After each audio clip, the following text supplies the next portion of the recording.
free speech advocates. Critics, however, including major corporations and Republicans, called it an overreaction that will lead to lawsuits, worse, service higher prices. Yes, they're going to threaten you with the pocketbook to vote down net neutrality. Stay away from it. It's going to cost you 16 times as much to have your internet every month. Yeah. Tom Wheeler, the FCC chairman appointed by Obama, said that, like the president, I believe that the internet must remain an open platform for free expression, innovation, and economic growth. Well, gee, here's a hint. Leave it the F alone. Just putting it out there, leave it alone. The internet's fine. The Netherlands don't have any problem with it. Neither do the Africans. Asia's all over it. It's all good. Why are you screwing with it? And whoa, let's think about this a second. Federal Communications Commission. Let's think about them for a second. Who gave those guys jurisdiction to impose any rules, or indeed laws about something that is global? Again, who gave them the power? It's no different than invading all these countries that America goes invades. Who said, oh, somebody get the Americans on the phone. We need them to come in here and fix this. But every time we turn around, the Americans are going in and fixing stuff, aren't we? Yeah. But who picks up that call? Oh, President Obama, you got to come and invade us and fix this. Yeah, Saddam Hussein is executing people, members of his own country. Well, isn't that an internal matter? Just kind of putting it out there, calm down, coffee and cigarettes, here we go. But I'm just putting it out there. Why? And how does the Federal Communications Commission, how did they institute laws over a global communication system? I submit they can't. They don't have the jurisdiction. Yeah, it's like, you know what it's like, because you're not idiots if you're listening to my show and you think for yourselves. So, yeah, there it is. If anything, there should be an ICC. Yes, the International Communications Commission, put together by, I don't know, the UN or some other useless international group. And they would be the ones to set rules, wouldn't they? Yeah, just kind of, sitting here like a dumbass, putting that out there, because shouldn't that be the way it is? Yeah. Well, let's see, 75. Yeah, I'll go a couple of more minutes here. I got another little section I want to bring up here today on Coffee and Cigarettes before we're out of here. And just a reminder, every day we'll be here live. And I'll get my butt together in the next day or two here and work out the Skype issue so you guys can call in and weigh in personally, as it were. Yes. Now, kind of on the earlier lines that I was talking about cultural diversity and how we're diluting all cultures ridiculously in the United States now with our immigration, and inevitably bringing up terrorists. Little tidbit for you on that. I don't know if you guys heard my crash talk, 3-4 weeks ago, specifically about terrorism and kind of defining exactly what that is in the wake of those, that Canadian shooting that was apparently a Islamic sleeper cell, according to CNN, when it was actually just a guy with a gun who was pissed off. Yeah, thanks. That's all it was. I gave kind of a scenario, about what real terrorism is and real body counts and stuff that would make 9/11 look like a joke, which is what I did. I basically described a scenario in which I would use a cruise ship against an aircraft carrier in San Diego, ram the cruise ship into the aircraft carrier, broadsiding it, because, of course, the carriers don't have any protection from the rest of the fleet when they're in port, and cruise ships are a lot of weight. So, yeah, in my little scenario there that I just thought up on the fly, we killed about 11,000 innocent Americans and, breached the core on the aircraft carrier's nuclear engines there and caused a nuclear explosion, too, and I killed 5,500 on my cruise ship, and I killed another 5,500 on the carrier, and it was a good day for my attempt at terrorism. Yeah, because some idiot Canadian, just figured out a way to take out 10 or 12,000 people. Boom, just like that, with a minimal amount of guys, guns, and a Zodiac. Yeah, I did. Figured that out. Well, I guess to add fuel to that fire, new cruise ship built. Just over in Bayonne, New Jersey. Yes, the most anticipated new cruise ship of the year, Royal Caribbean's Quantum of the Seas. Yes, today arrived in New York. It's home for the next 6 months. With its railings lined with cheering passengers and television helicopters buzzing overhead, the 16-deck, 213-foot high vessel passed under the Verrazano Narrows Bridge just before daybreak with just 13 feet to spare. Yeah, it then sailed past the Statue of Liberty in downtown Manhattan before circling back to the Cape Liberty cruise port in nearby Bayonne, New Jersey. Check this out. 168,668 tons of boat. The Quantum is the third largest cruise ship ever built and boasts such groundbreaking features as a desktop ride into the sky and a bar with robot bartenders. It holds 5,000 passengers. This is the exact kind of boat I was talking about. Yeah, there it is. There it is. So, you want to check that out? Head on down to the harbor, because you can see it across the water. Yes, you can. It's a huge tank of a thing. Oh, my God. Oh, my God. Yeah. And the only other thing I had today on Coffee and Cigarettes was some dealio about Garth Brooks and his big comeback after 20 years of giving us the talk to the hand. And I was going to kind of give my 2 cents on that and maybe listen to and give some of your 2 cents on that, because that's what this show is all about. Yes, group opinions. Yeah, maybe you should change the name of it from Coffee and Cigarettes to Group Opinions, but I love coffee and cigarettes too much, and not going to happen there. Plus, it pisses off the PCers to no end, doesn't it? Oh, yeah. Well, gang, that's about all the time I got for me today. Thank you for tuning in to HDLA's Coffee and Cigarettes first show. Hope you enjoyed it. Special thanks to Apocalypse, Reverend Wayne Pierce, Kevin A. Kierstead, and all the rest of the Spreaker gang. We'll check you out tomorrow afternoon. Stay cool.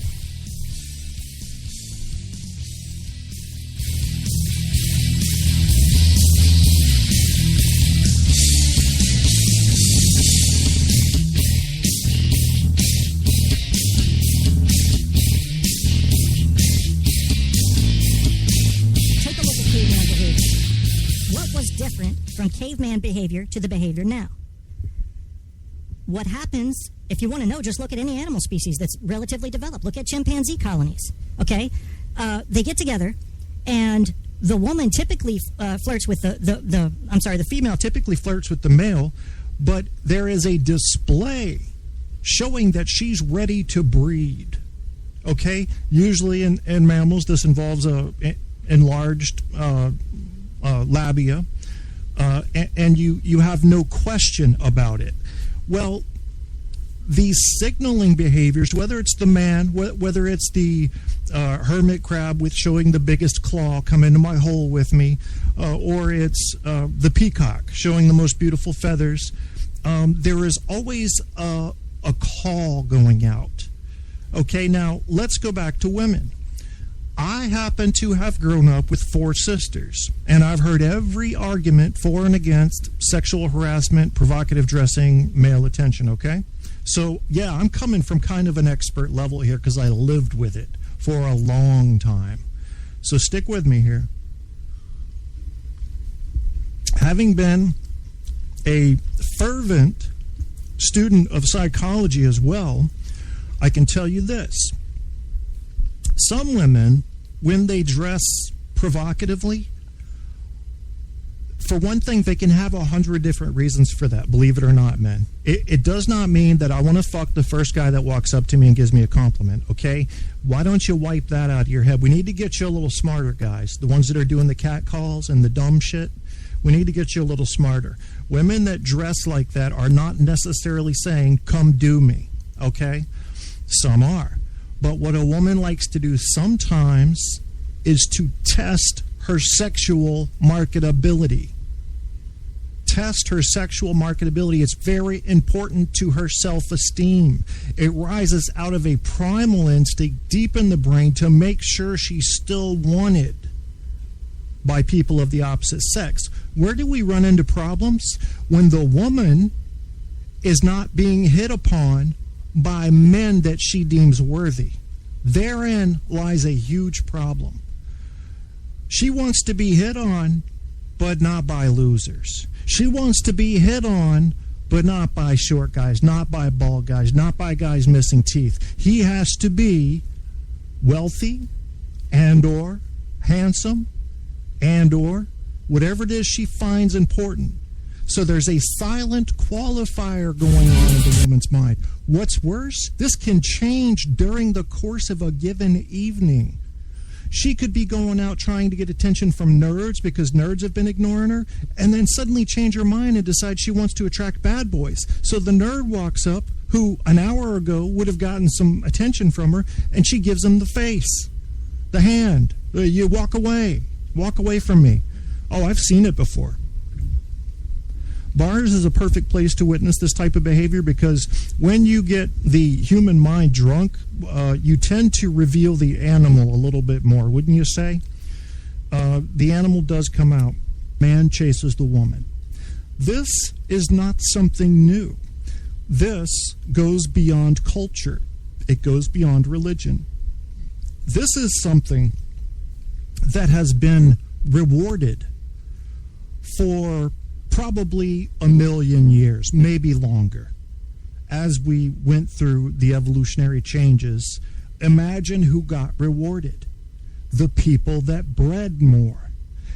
So it either, evolution, you think of it as a river going through a valley, but it's not quite like that. It's more like a tree that just wants to keep regenerating. So what kind of changes does it have to make? It has to change to its environment.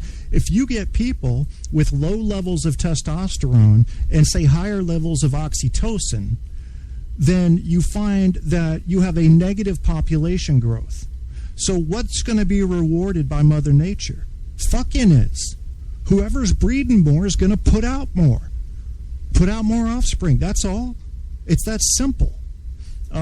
Crash says about his wife, attention at events huge when she goes to shop, right, and sweats nothing. So you're saying that outfits make a big difference. Well, I've got something to read to you, Crash, about a girl who wrote a post on a message board. Yeah, I've got some articles up here, and I want you to compare that to what happened to her, because she says the opposite. She says the guys I like me when I'm in sweats and freshly washed face and messy hair rather than dressed provocatively. Yeah, cat calls are kind of primitive. Women, one thing you need to understand about cat calls, guys aren't all stupid, okay? If we go to a fishing hole and we try it, say, 3-4 times, and we're not catching anything, we don't go there anymore. We're not stupid. So guys know that doing cat calls in the street is not going to get them laid. Do you understand that? So what do you think they're doing? What do you think they're doing there? Think about it for a minute. They know they're not going to get your number. In fact, they're less likely to get your number by saying something out loud, hooting and hollering and whistling. Why do you suppose they do that? Think about this for a second. They know they're not going to get lucky with you. Let me give you another clue. How often do you see a guy alone doing cat calls to women that walk by? Not often? Right. So now you're catching on. They want to impress their male friends. They want to, if it's an alpha male, establish dominance over their other male friends by saying, I'm going to make the call out to this cave lady. And although I'm not going to get anything out of it, I'm going to show you my bravery, and I'm also going to reiterate that I like women. That's what he's doing. He's showing off. Yeah, okay, Kev. All right. I like women. Yeah, don't you like women? Yeah. And speaking of women, I got the one, the only Jenny McCartney in the booth today, pushing the buttons and making the show go. Yeah. Hey, it's 3 o'clock Eastern. I don't know if it's morning, evening, or afternoon to you, but it's 3 o'clock in the big city here, and it's time to get busy with coffee and cigarettes today. HTLA Radio 1, New York's best talk. Oh, yeah. And damn, do I got a show today? I got a show today. Oh, yeah. On today's show, we're kicking it off. Yes, all off. That's right. Yeah, we got a story about a final exam that asks California university students to take off all their clothes. Sounds like a good test to me. And, of course, we got a story about a man who saves a dog in a car by smashing the window out. And he gets arrested anyway. Yeah. Also, we'll tell you about why Obama picked Chicago for his presidential library. And the USA is about to get Cuba's lung cancer vaccine. Ah, yes. The long-awaited lung cancer vaccine. I think that's Fidel's bullet in the head, isn't it? Doesn't that fix lung cancer? Pretty much. Pretty sure. Well, we're also throwing in at no extra cost to you whatsoever a teen's family who wants a white Wisconsin police officer charged in a fatal shooting. Yeah, go figure.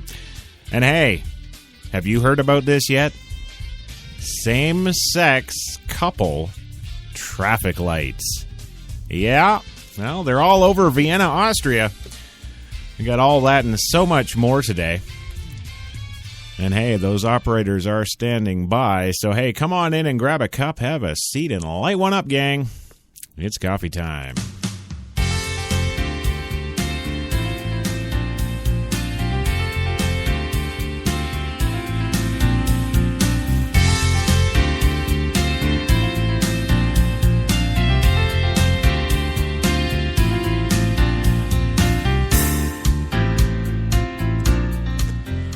That's right. It is 3:02 in the big city. It is time for Coffee and Cigarettes, your Tuesday Espresso for this Tuesday, the 12th of May, 2015.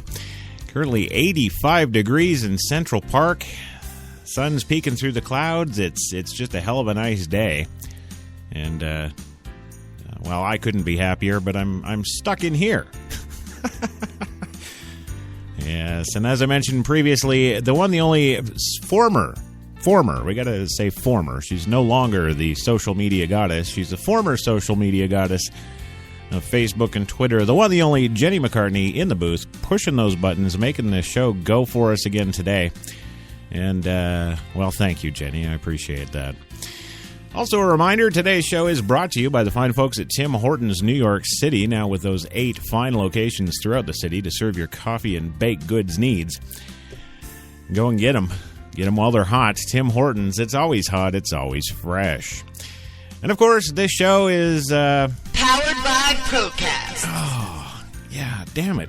I don't know why I just don't take my own damn headphones off when that's going to come. But, yes, we are powered by Procast Global Incorporated and their fine family of companies and things. And they yeah, we're brought to you by them. Or made by... No, we're powered by them. That's what it is, yeah. Well, before we move on here today, I just want to say a big shout-out and hey to the bunch of folks there in the old Spreaker.com chat room. Yes, we've got the one, the only Apocalypse joining us this afternoon, as well as a listener. I'm sure Devil Crawford will be along shortly. And hey, Kevin Kierstead in the chat today. Get on over there, Spreaker.com. Search HTLA, hit enter, and you'll be in the joy. So much joy. Well, moving on today, of course, we've got our 3 lovely smashing co-hosts that join us here every day to help bring you the stories that matter to you the most. Of course, the first one, of course, is the one, the only filmmaker extraordinaire, Academy Award nominated up the yin-yang, but never won anything, which is why we can get him. The one, the only Louis Lawless, coming to us via satellite, all the way from Mill Bay Studios in beautiful downtown Mill Bay, British Columbia, Canada. Louis, are you there, sir, today, huh? Power tends to corrupt. Absolute power corrupts absolutely. Well, it's funny you say that. That has nothing to do with what we were just talking about, right? Oh, can we cuss? Can I cuss as I always do on the show? You can, but then we'd have to kill you. Wait a minute, I got lost. H-T-L-A. Yeah. Oh, H-T-L-A. You got it. What the hell is that? That's your phone. It's about fucking time. Move on. All right, well, moving on, of course.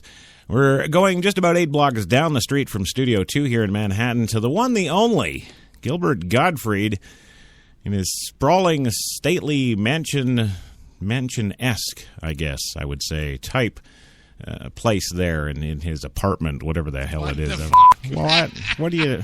I don't know. What is it? I'm ready. Well, it's good that you're ready, but does that have anything to do with your sprawling mansion? Yeah. No. It's an apartment, right? Yes. Yeah. Well, there you go. Gilbert Godfrey, thank you. Welcome to the show. Yes. There you go. And finally today, coming to us from an undisclosed location in Tennessee, because he won't actually tell us where he is. This is the one, the only Morgan Freeman. Morgan, are you there, sir? Newsflash, you stupid cocks. Tie yourself down to whatever chair you're sitting in, because this is going to be a rough fucking ride. It's not fucking funny. Oh, it's good to see you, sir. Thank you. Punch yourself in the face right now.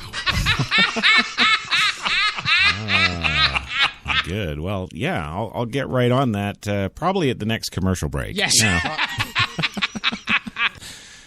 Alrighty, so moving on today, now that we've got our co-host firmly established in the realm of, well, I like to call it the realm of doom.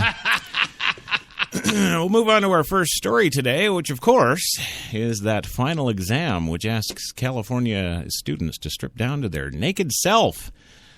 Yeah, that's good, I think, yeah. Well, the quest for the naked truth turned into controversy for a California professor who asked students to undress for a final exam.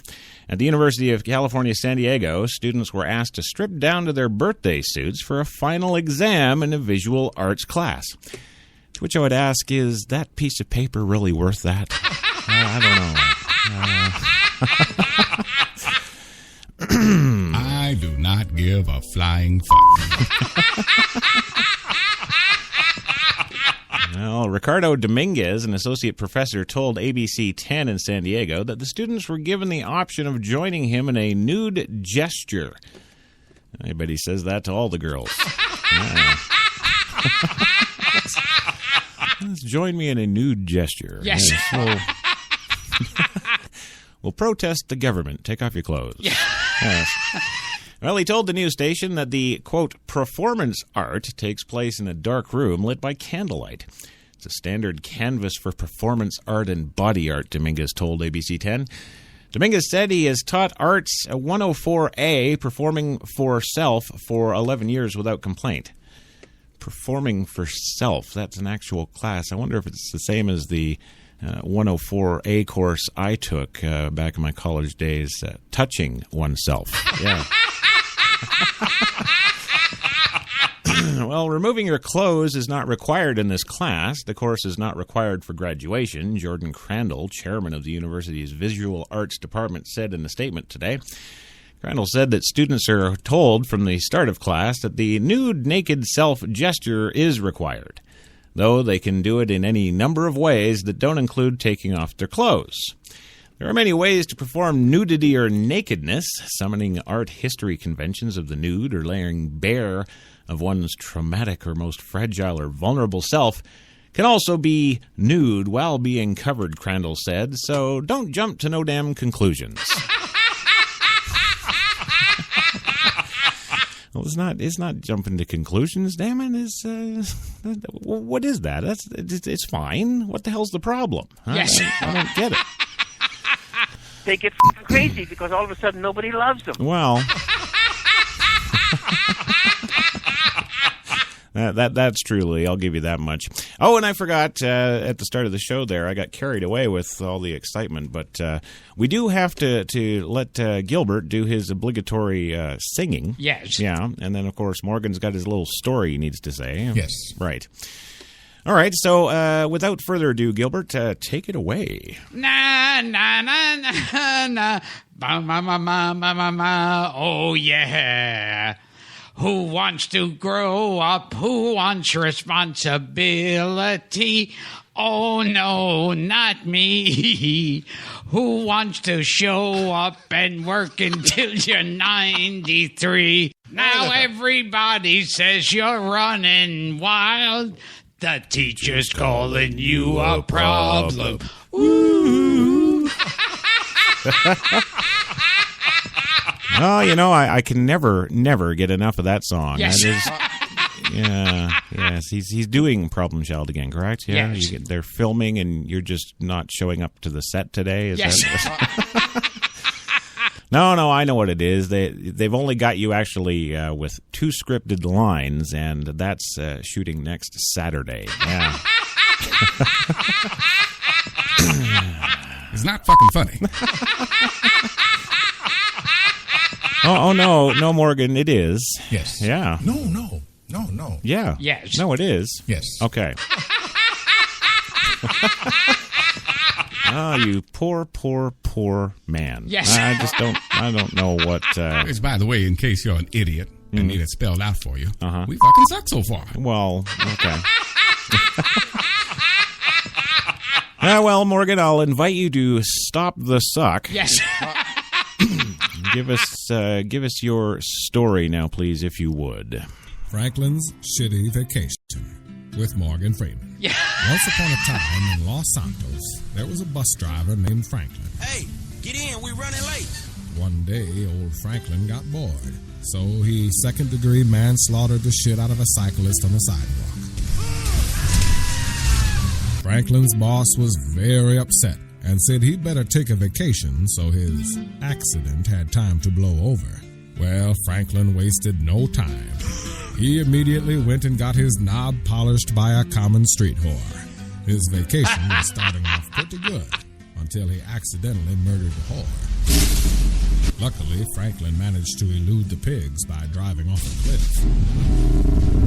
After washing up on shore, Franklin borrowed a giant mining truck from a nice man and headed into town. You getting robbed, chief. It took a couple of hours, but finally, Franklin made it to his destination, a strip club.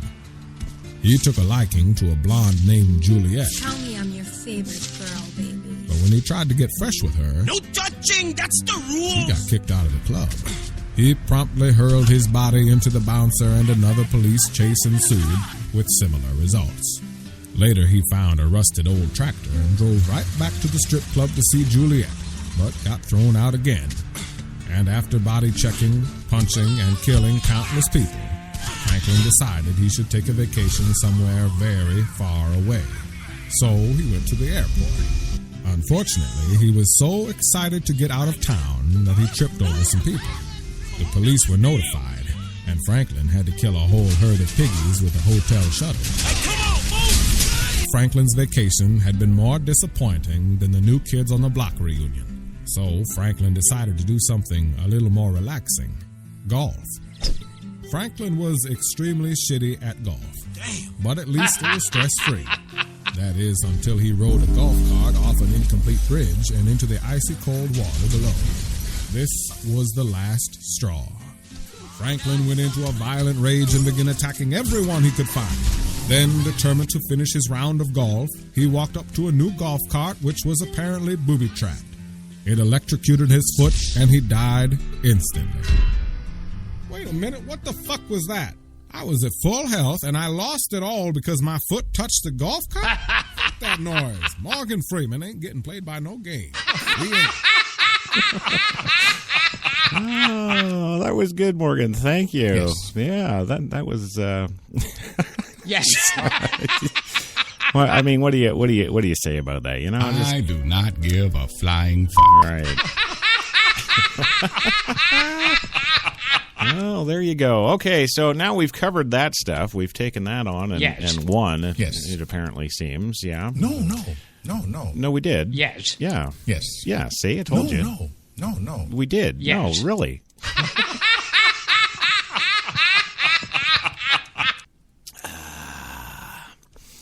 This fine sip of coffee is brought to you by the fine folks at Tim Hortons, New York City. Yeah.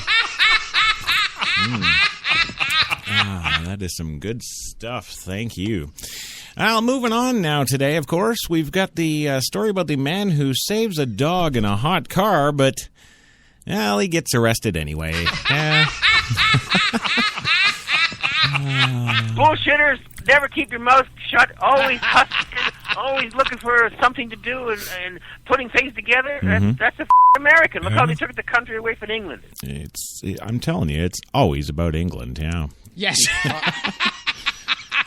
Well, yes, he does, and yes, he did. In Athens, Georgia, man who saved a dog from a hot car wasn't rewarded for his actions. Hell no.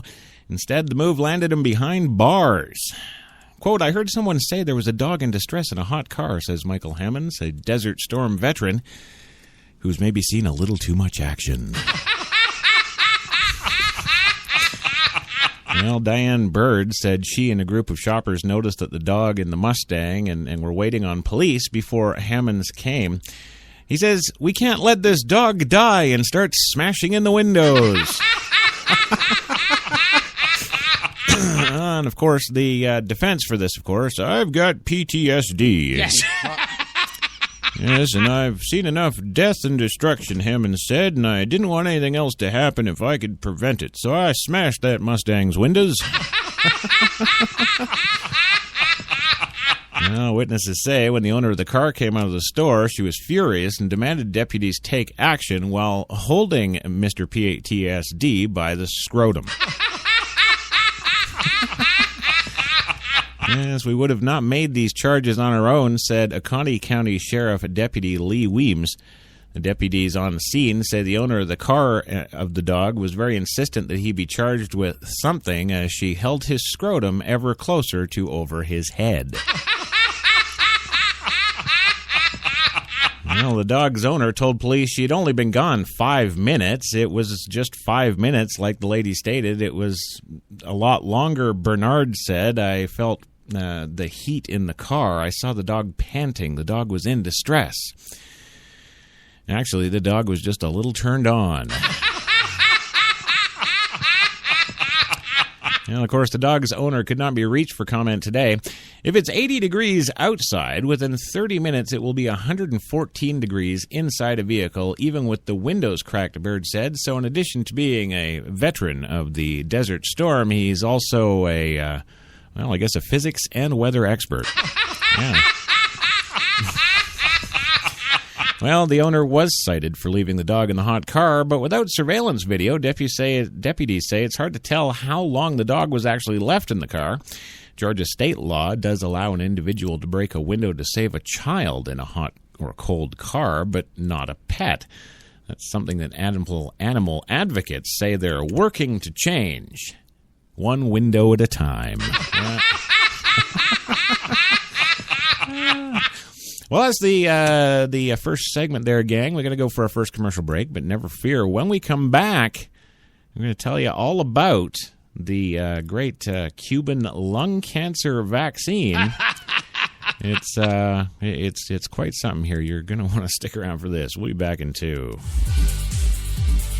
You've got it locked to HTLA Radio 1, New York.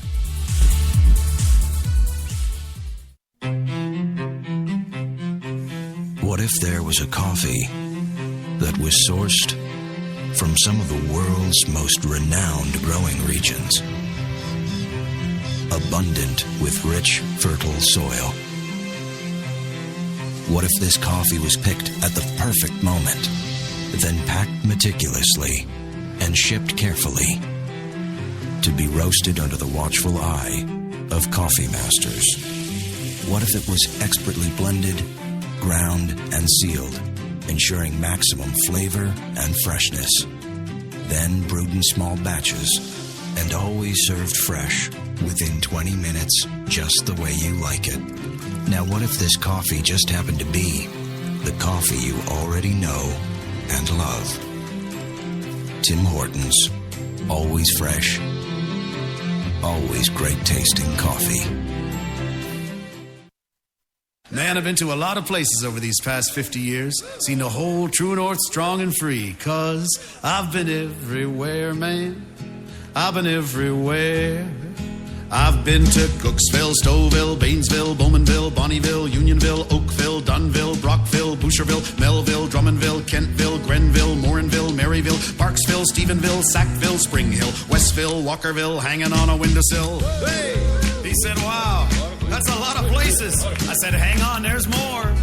I've been to Moncton, Picton, Shannon, Vernon, Stellarton, Hamilton, Nipigon, Nobleton, Yorkton, Brighton, Bolton, Beaverton, Brandon, Edmonton, Walkerton, Wyerton, Granby, Miramichi, Charlottetown, Burnaby, Yellowknife, Whitehorse, Corner Brook, Nunavut. I've been everywhere, man. I've been everywhere, man. I crossed the prairies bare, man. I breathed the mountain air. I've traveled, I've done my share, man. I've been everywhere, man. Check it out. Ottawa, Wawa, Mattawa, Chippewa, Moose Jaw, Oshawa. Some said the U.S. has lost its innovative power. We said America is lighting the way as the innovation nation.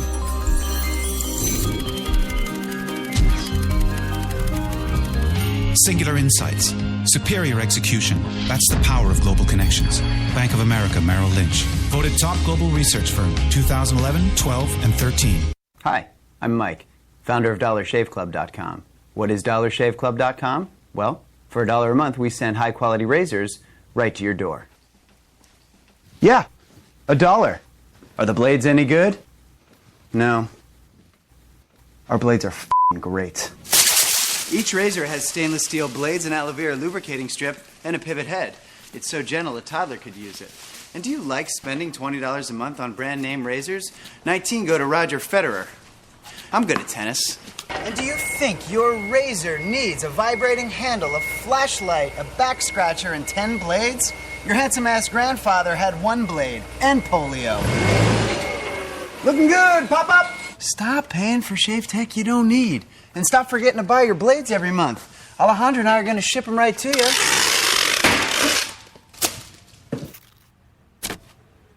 We're not just selling razors, we're also making new jobs. Alejandro, what were you doing last month? Not working. What are you doing now? Working. I'm no Vanderbilt, but this train makes hay.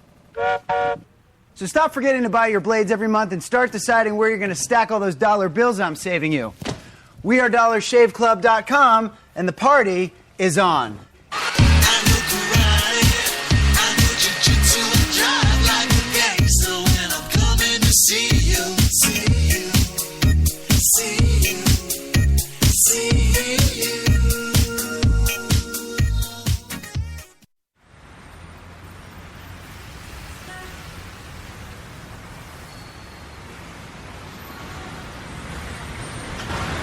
I've been so inspired by being in New York because everything from what people are wearing on the street to the way they're interacting with each other, to drive through the West Village at night and you see a couple kissing on the street, or you see someone fighting outside their apartment, or you see so much humanity on a daily basis that even if you're not inspired by your own life that day, you can be inspired by someone else's life. You got that long hair, slicked back, white t-shirt, and I got that good girl face and a tight little skirt. And when we go crashing down, we come back every time, 'cause we never go out of style. We never go out of style. Take me out.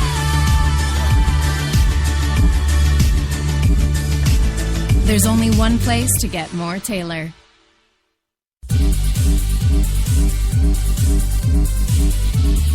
We're New York's best talk radio, HTLA Radio 1.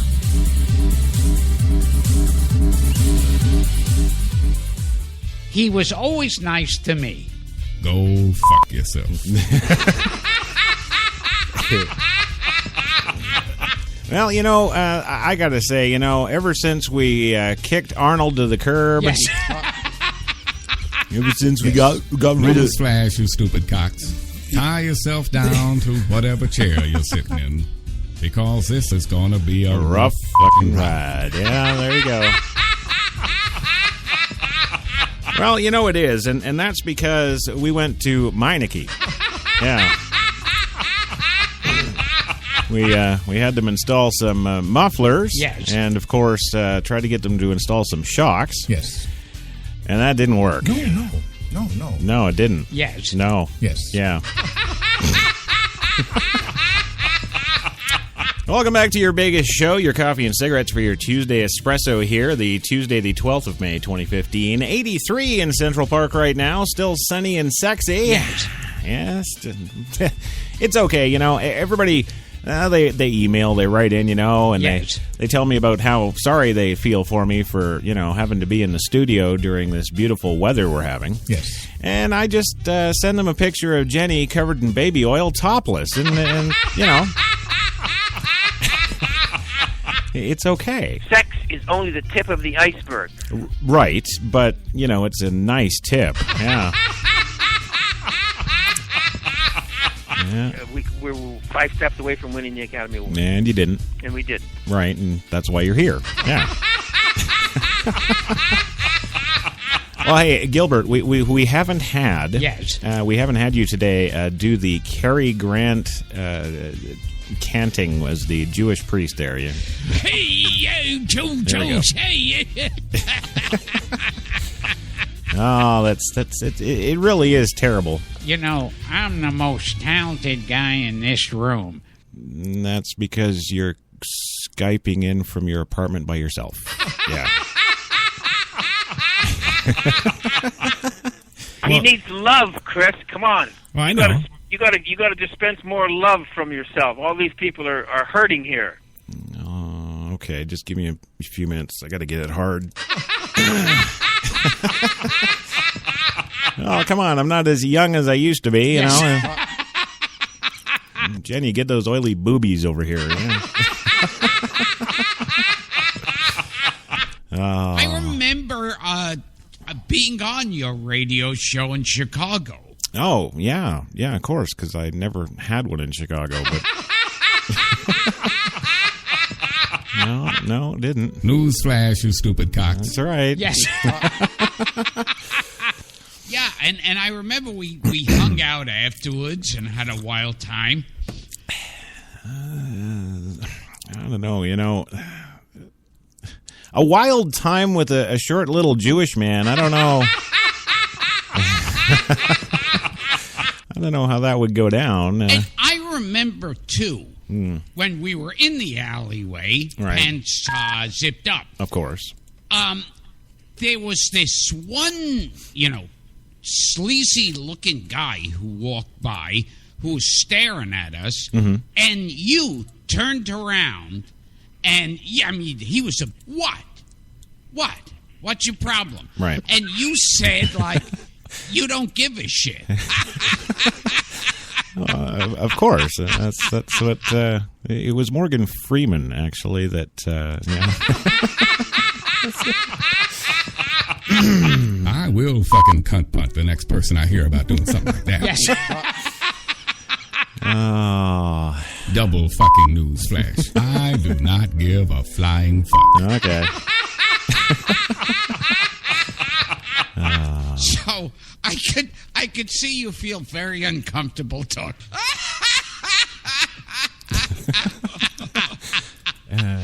Now there was another time you were when I know you're very secretive about your drug problem. I sure was. Yep. you know we're live on the air, right? Yes. Yeah. Right. It's about fucking time. Move on. All right, well, moving on, getting back to the old show here. Actually, before I do just have to, what the hell do I got to do here? I got to do something. I was doing something. What was I doing? Oh, yes, that's what I was doing. I think I remember now. No, actually, I don't. Let's carry on. Yeah. Yeah, it's your story, Gilbert. You screwed me up with that one. Well, moving on today in the big show, of course, we've got the big Cuba lung cancer vaccine making the headlines today, and the USA is about to get it. Yeah. Well, closer American ties with one of the world's major cigar exporters could actually be good news in the fight against lung cancer. Cuba has developed Simivax, an effective lung cancer vaccine, and American researchers now can finally get their hands on it, reports Wired.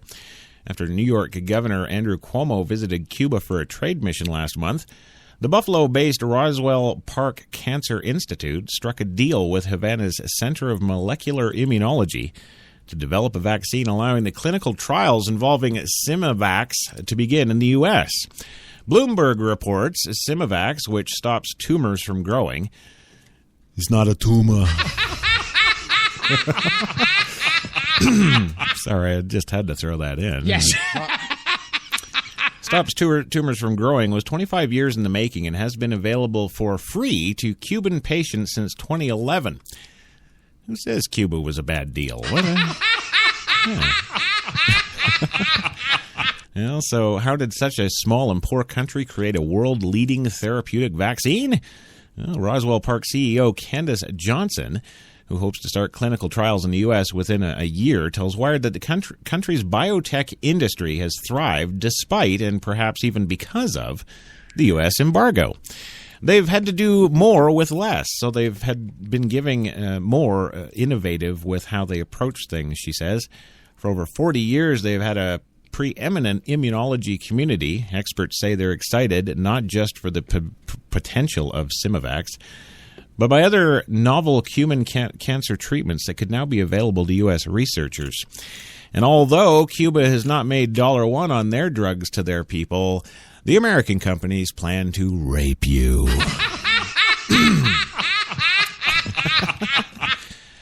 And of course, they're going to rape you. Yes. Yeah, oh yeah. Yes. Yes. No, yeah. Yes. Yep. Yes. See?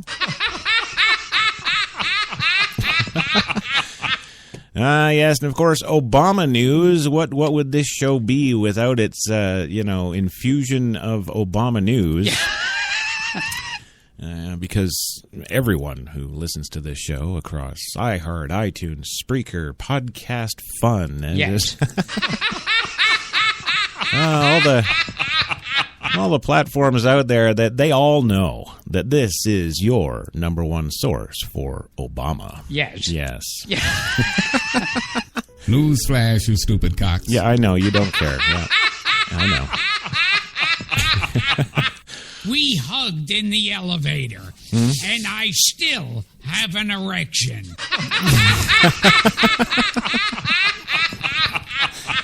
Well, I know. I do that to many men. Yes. Yeah.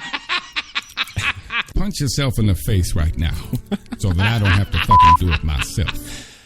Oh, Morgan, you're just so nice. By the way, in case you're an idiot and need it spelled out for you, we fucking suck so far.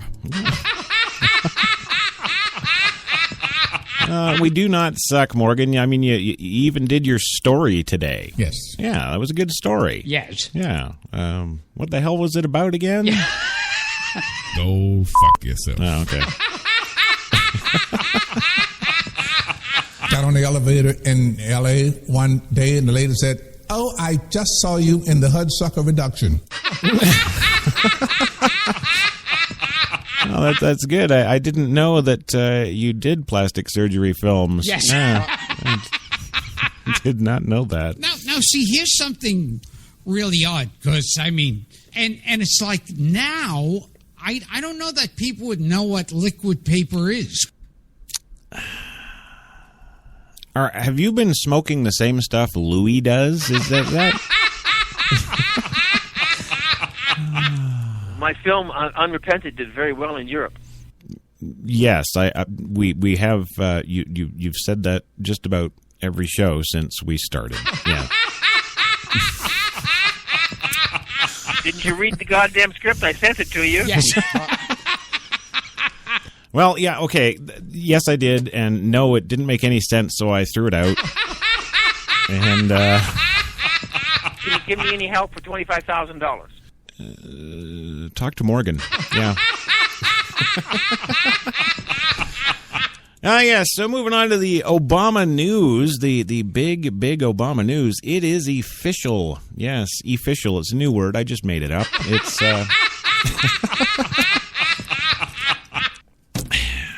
apologies, a correction of HTLA. It is official. Yes. It is official, of course, that Obama... Yeah. Thank you. Did you get that? It was the O thing. Yes. Yeah. Punch yourself in the face right now. Well, in Chicago, President Obama announced today that he will return to his political roots on the city's south side to build the future Presidential Library Museum. His roots? I thought he was from Yemen. Back in my old days in Yemen. Yes. Before I became president, when I was going to blow up the infidel. This was his first campaign speech, I believe. Yeah? You filthy American pigs. No longer will my men be forced to bow down to your pantyhose-wearing imperialism. Each week, we will raise pillars of holy fire in each of your cities until our demands are met. See, now that's that I approved that message. Yeah. It's not fucking funny. Yes, it is. Yeah. It's almost as good as hugging Gilbert in the elevator. Yes. Yeah. Well, all of these strands of my life came together, and I really became a man after I moved to Chicago, he says. Really? So you're admitting you got bent over in an alley? Yeah. Well, I guess if we can count on anybody to take the lead on just about everything, it would be President Obama. Yes. Yes, he became a man after moving to Chicago, Obama said in a video posted by the Barack Obama Foundation to announce the selection. Michelle Obama, who grew up eating KFC in the city's south side... Well, she added that I'm thrilled to be able to put this resource in the heart of the neighborhood that means the world to me. To which I asked the question, what is your world, woman? A bucket and some watermelon? What? It's not fucking funny. You know, the library will be hosted by the University of Chicago. See, this whole thing is wrong. It's insinuating that the president can actually read. Yeah. Would you be happy? What? Would you? Yeah. No, you wouldn't. No. So why the fuck would you do it to them? Well, Morgan, you wouldn't understand it because, as you've said in many, many, many interviews, you know, you don't want me to call you a black man, and you won't call me a white man. Yes. So, but you see, the thing is it's a black-white thing, you know, and if I tried to explain it to you, you wouldn't understand because you don't see black and white. You don't. Newsflash, you stupid cocks. Mm-hmm. Tie yourself down to whatever chair you're sitting in, because this is going to be a rough fucking ride. It's not fucking funny. Oh, I got to get through this damn story. Damn it! Come on. Yes. Can you guys just be quiet for a few minutes? Yes. Yeah, can you? Yes. Yes. Okay. So fine. Okay, no worries. All right. Yes. Good. Well, Obama's library will be hosted by the University of Chicago, of course, and most of them can read.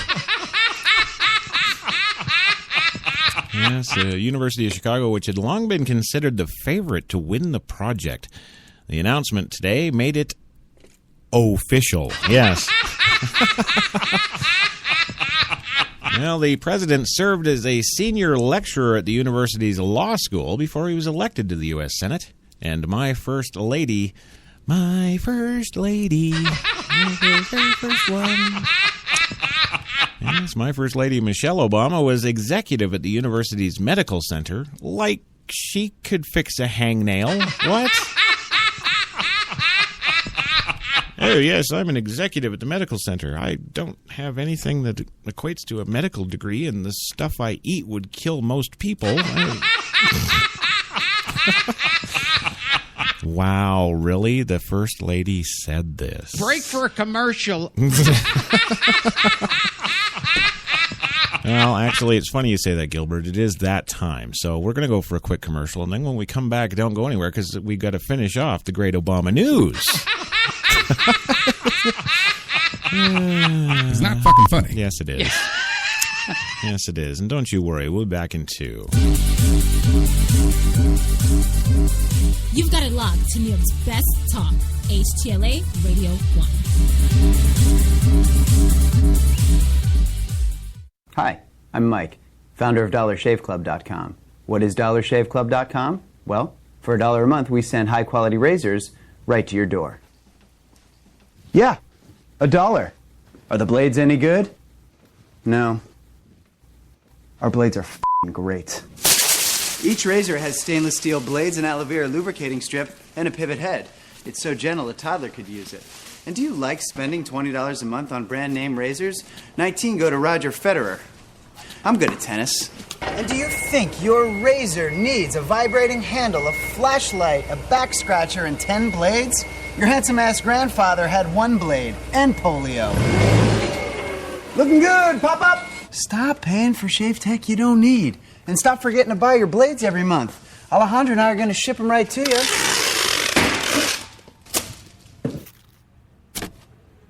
We're not just selling razors, we're also making new jobs. Alejandro, what were you doing last month? Not working. What are you doing now? Working. I'm no Vanderbilt, but this train makes hay. So stop forgetting to buy your blades every month and start deciding where you're going to stack all those dollar bills I'm saving you. We are DollarShaveClub.com, and the party is on.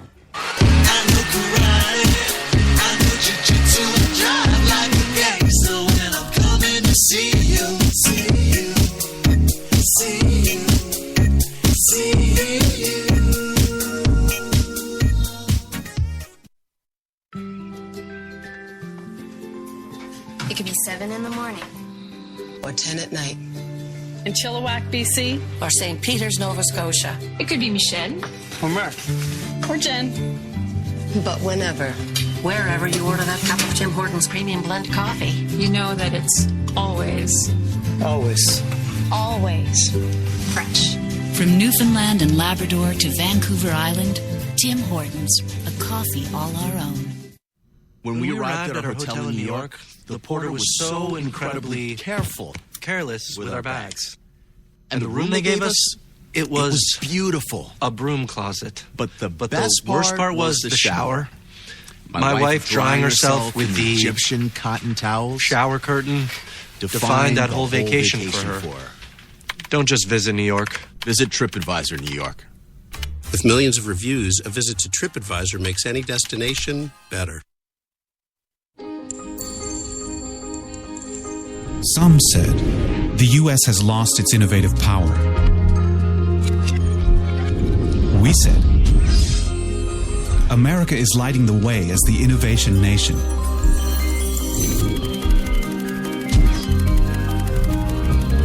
Singular insights, superior execution. That's the power of global connections. Bank of America Merrill Lynch. Voted top global research firm 2011, 12, and 13.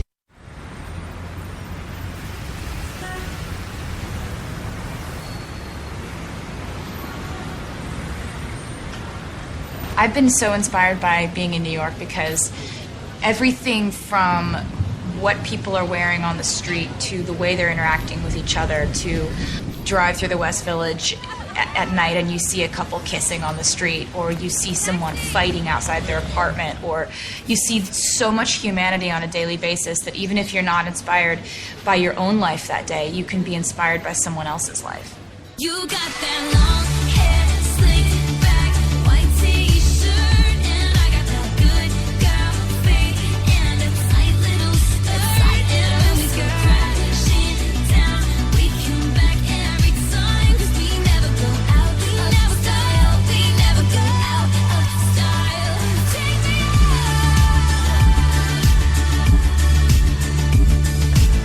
There's only one place to get more Taylor.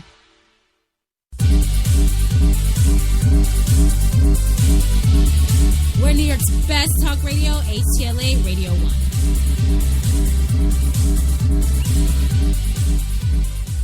Doesn't that count for something? No, you stupid fucking asshats. It fucking doesn't. Do you want to know fucking why? Do you? It's not fucking funny. Oh. Morgan, it is effing funny. Punch yourself in the face right now so that I don't have to fucking do it myself. All right, hang on a sec. Hang on.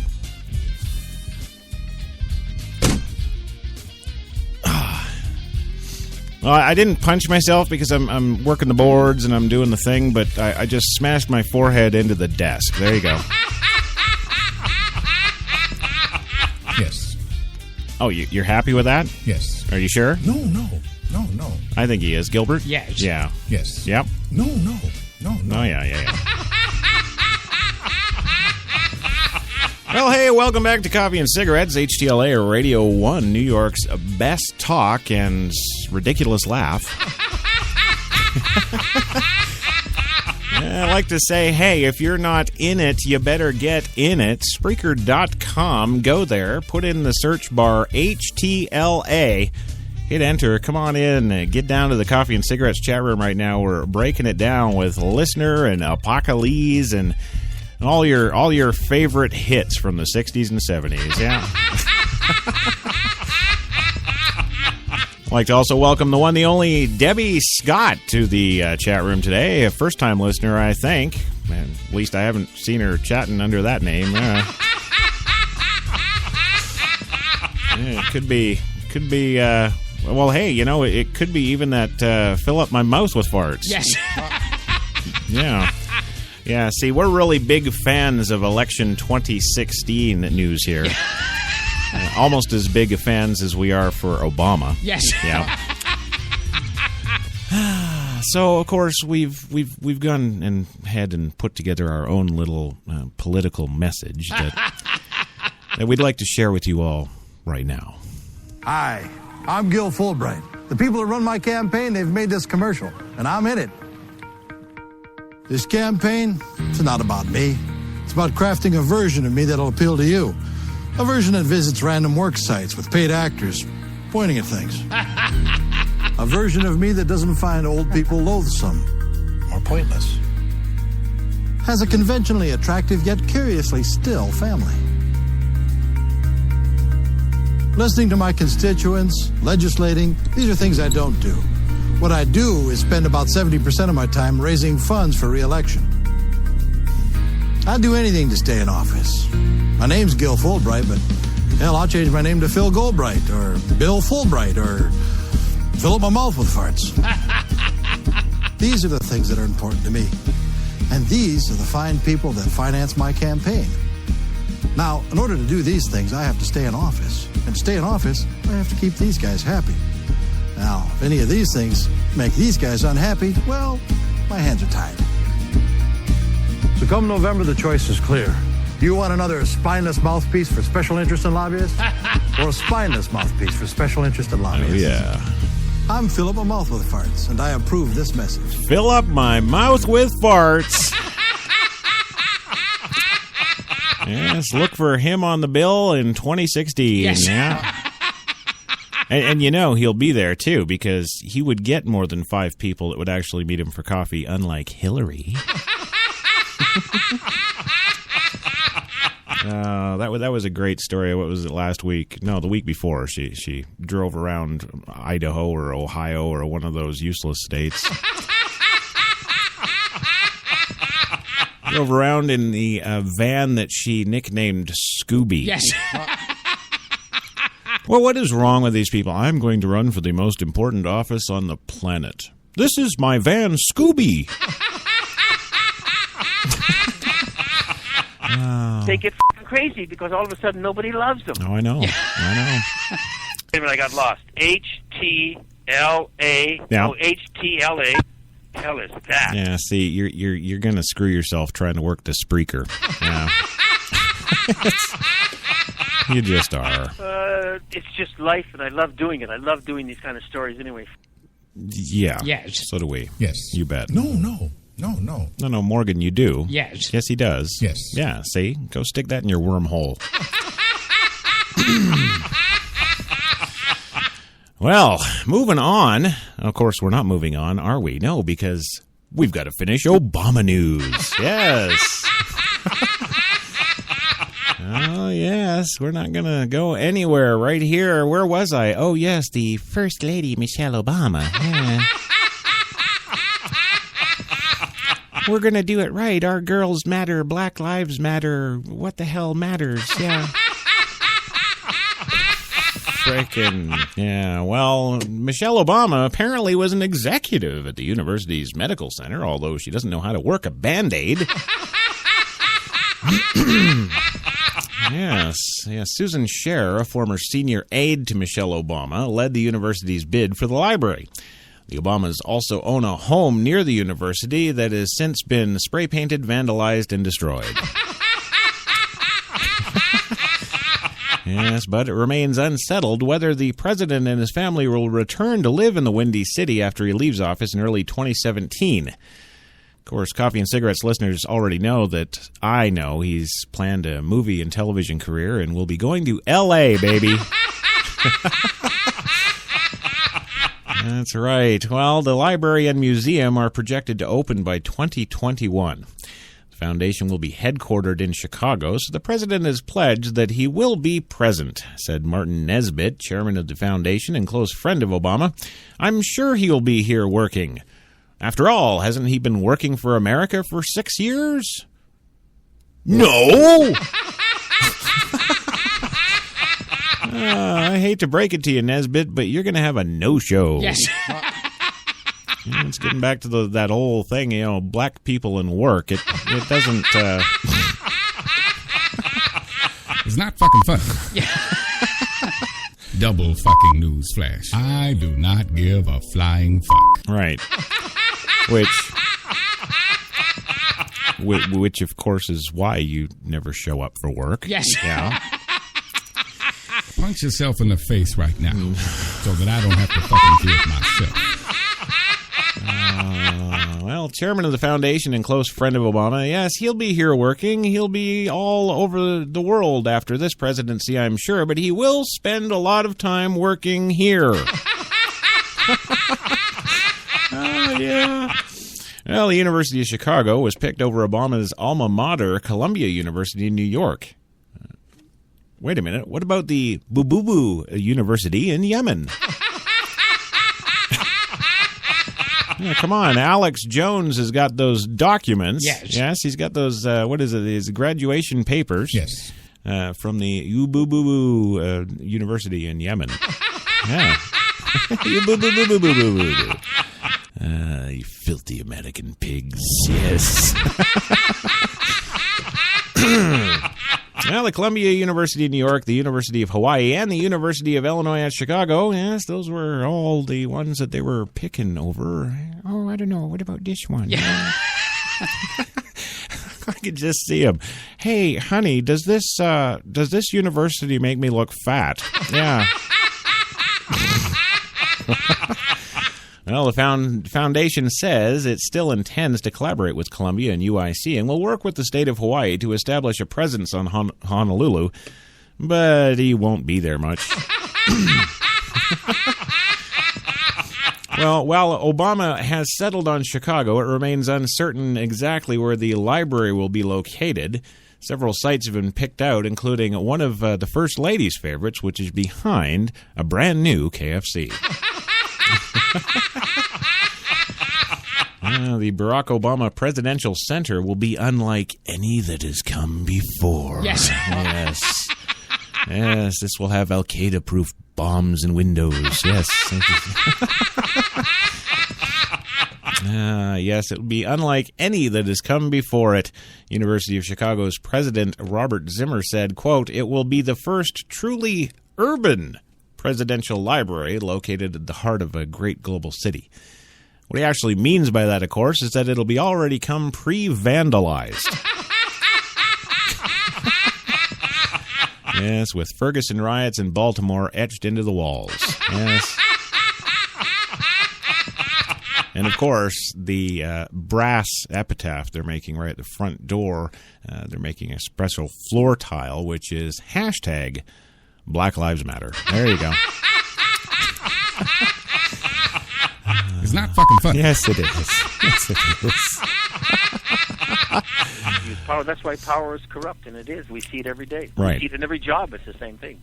Yes, and let me tell you, if I had any say in it whatsoever, if I could, I would have Black Lives Matter etched in brass and laid at the floor of the door. I would do that. Yes.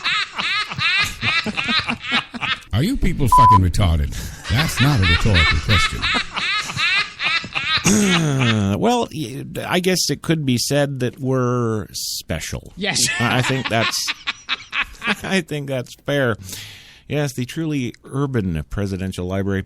The University of Chicago proposed 2 sites in the Chicago Parkland, Washington Park and Jackson Park on the city's south side. The Chicago Park District had agreed to donate the land to be used for the library. Yeah, because they got no money. What? Donate? Oh, yeah, let's just donate it to the poor rich man. Yeah, Yes. Poor guy, he can't afford his own library. We gotta... I just see him on a GoFundMe. Won't you help the President of the United States? And, what is it, for just 30 cents a day? Yes. Yeah. Punch yourself in the face right now. Yes, well, the proposal to use Parkland faced some opposition, of course, from the Chicago group, Friends of the Park. Yes, that militant group now. They've been dubbed by Homeland Security as radical militants, of course. Yes. Yeah, the Friends of the Park. So look for that new terrorist acronym there, FOTP. Yes, the American government, the first to bring you ISIS. Ooh, it's scary. Is. Yes, now we bring you FOTP. Well, in an effort to head off a potential lawsuit, the Illinois General Assembly last month passed legislation clarifying that the library and other planned projects, the Lucas Museum of Narrative Art, could be built on parkland or the city's lakefront. Now, shut up, you whiners. Right. That's what it is. Power tends to corrupt. Uh-huh. Absolute power corrupts absolutely. We know. Yeah.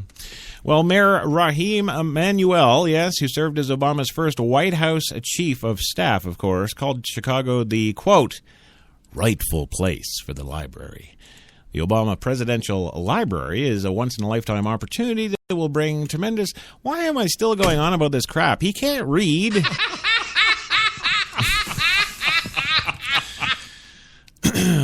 Moving on, the stories today. Yes. Are you ready? Yes. Let's take it to the... No. No? No, you are. Yes. Yeah, let's go.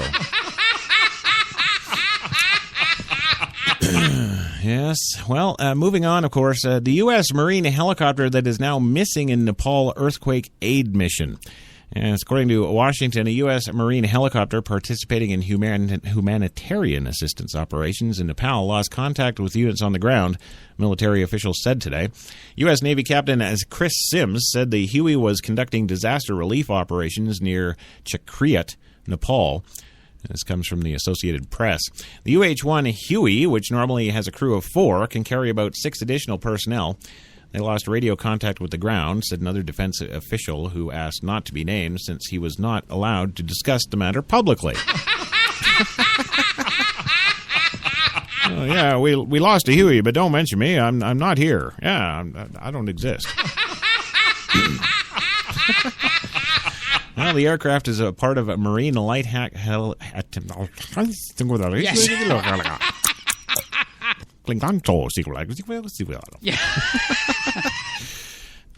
Yes, thank you.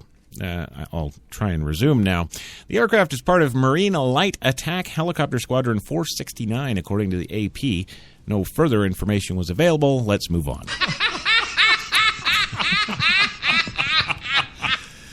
Now, teen's family wants the Wisconsin officer who shot fatally somebody charged. It's a true story here. I'm not making it up. They actually want him charged because, of course, he shot a teen, and it's time to charge him, damn it. Yes. Where the hell is Marilyn Mosby? Oh, wait. The mousy. Yes, not mouthy. Mousy little woman. Oh, she had to recuse herself because of too many, what did Crash say last week? Conflicts of interest. I could just see them at the dinner table that night. Yes. Yeah. Okay. Well, you made your point. You got on camera. You've got 250,000 more Twitter followers. Shut the hell up and move it on. Yes. Well, the legal fate of a Wisconsin police officer could be determined today when the Dane County prosecutor reveals whether charges will be filed in the fatal shooting of an unarmed biracial teen. See? Not an unarmed black boy. It's biracial teen. Is that like Ovaltine? Yes. Well, I'm sort of chocolatey brown, but I'm also light too. Well, Madison police officer Matt Kenny fatally shot Tony Robinson, 19, after responding to a 911 call on March 6th, setting off a series of nonviolent protests. Well, just wait. They need to sell their Nikes. Come on. The shooting came just days after the U.S. Justice Department issued a report accusing a police force in Ferguson, Missouri, of a pattern of racial profiling and discrimination. Although in this case, he's biracial, so no problem. Biracial, is that? No, that's more of a sex term, isn't it? Well, I like white girls and I like black girls. Well, Police Chief Mike Koval said the tragedy unfolded with Kenny among other officers who responded to a complaint that someone had been jumping in front of cars and attacking people. Kenny pursued Robinson to an apartment, heard commotion inside, and went in, Koval said. Koval said Robinson attacked Kenny, who shot him in the head, torso, and right arm. Kenny's lawyer, Jim Palmer, said Kenny was punched in the head and suffered a concussion. Equal and opposing force. Yeah.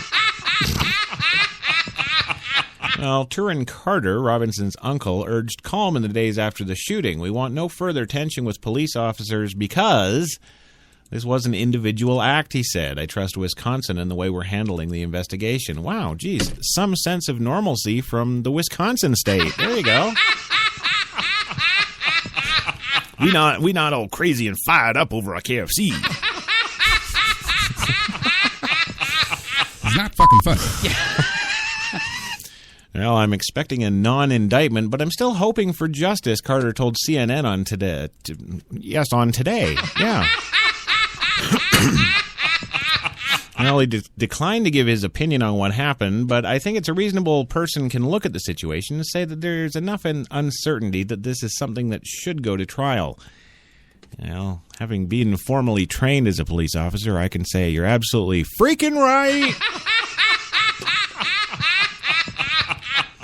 Robinson had recently begun serving 3 years on probation after pleading guilty in October to armed robbery. Kenny shot and killed another suspect 8 years ago in what Koval described as a go ahead, make my day case. Do you feel lucky, punk? Yes. Well, reconciliation cannot begin without my stating I am sorry, and I don't think I can say this enough. I am sorry, Koval wrote. I hope that with time, Tony's family and friends can search their hearts and render some measure of forgiveness. He wasn't black, after all. He was biracial.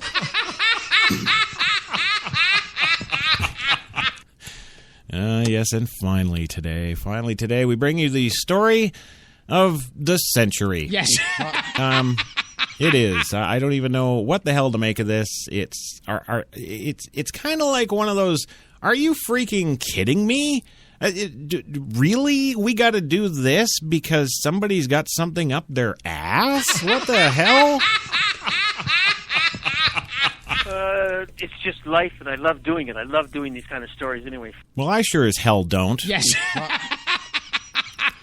But it is my duty. I must move on. The music is fantastic. Yeah. Oh, you got to hear it. Oh, is there music with the lights? Is there? Yeah? Well, officials in Vienna are hoping new pedestrian crossing lights will make pedestrians and drivers look twice. Oh, yeah.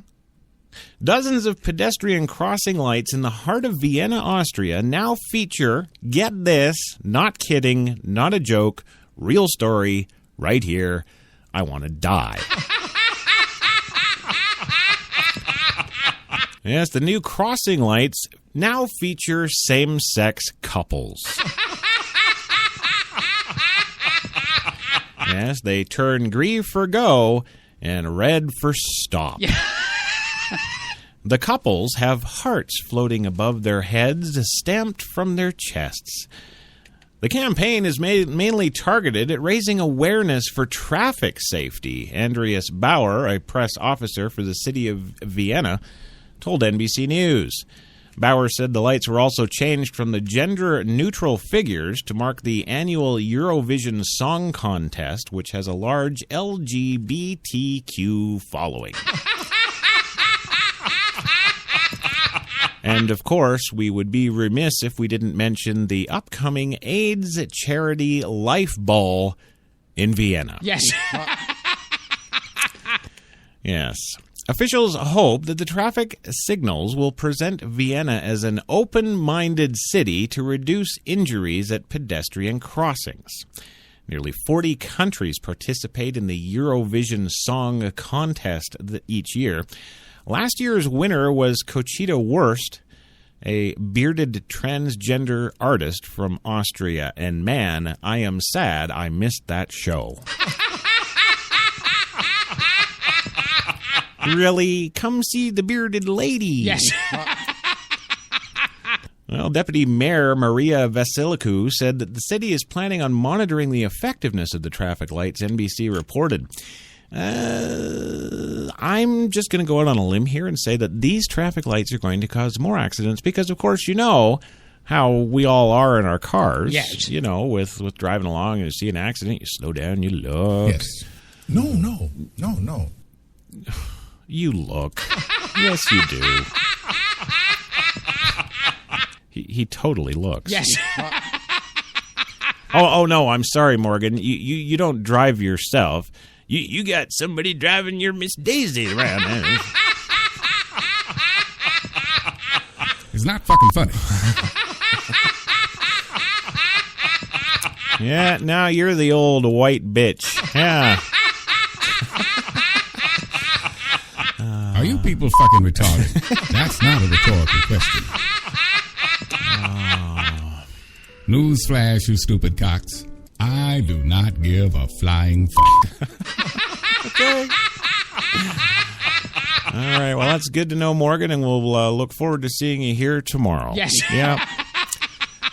Well, gang, that is all the time we got for today on Coffee and Cigarettes, HTLA Radio 1, New York's best talk. But hey, have no fear, tonight, 9 p.m. Eastern, Straight Talk with Kate and Crash. That's right. Kate comes and brings a good show, and I go and destroy it. Yeah.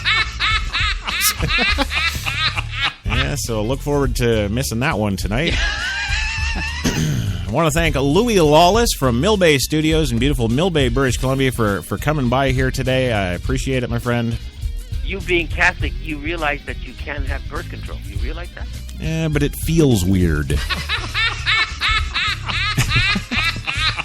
Also, once again, thank you to the one, the only Gilbert Gottfried for being on the show again today. Thank you for listening and support the show for the love of God.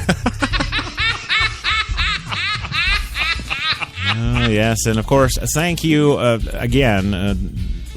There's just no words I can express for you for being here today, Morgan. Thank you. So fine. Okay, no worries. All right, no lawsuits, right?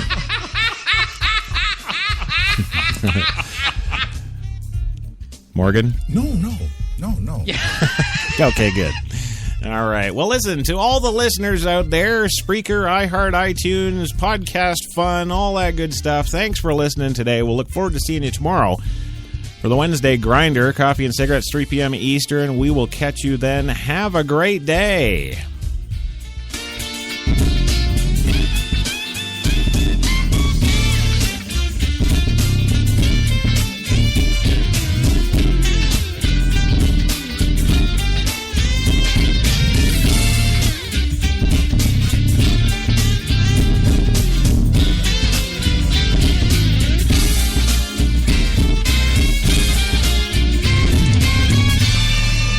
It's not fucking funny.